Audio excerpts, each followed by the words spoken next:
Hi guys! Sa video na to ay nakasakay kami sa MRT. Papunta kami ng Tanay Rizal dahil mamimiesta kami. Ayan. At nainan kami dyan ng tinolang manok na native na manok. Sobrang sarap. And yung baboy din nila dyan ay nihanda is native din. So sulit yung punta namin kahit malayo. Talagang nakain namin yung masasarap nilang handa. And then nung gabi na, ayan, dahil dyan nga kami natulog. So, may inuman, yung mga bayaw ko, nag-inom sila. And then, yung hipag ko.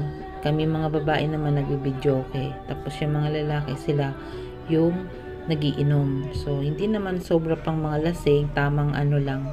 Tamang jamming-jamming lang. Ganon. Yan, biruan, tawanan. Yan, at nagsayawan pa nga kami dyan. Tapos, yan, andyan din yung nanay ko. Natuwa naman ako dahil dumating yung nanay ko dahil sa bahay yan ng kapatid ko yung may piyesta.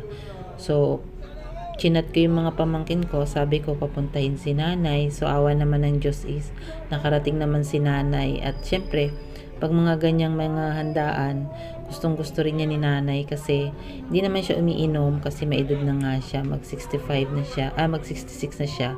Pero nag-i-enjoy siya kasi nakikita niya yung mga apo niya, tsaka yung iba niya mga anak. At the same time, ganyan nga kasi mahilig siyang kumanta, mahilig siyang mag-videoke.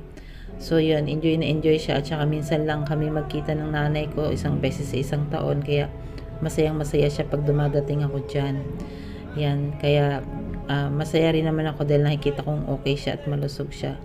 So, yun lang guys, ang aming buhay na miesta sa Tanay Rizal. Sobrang saya.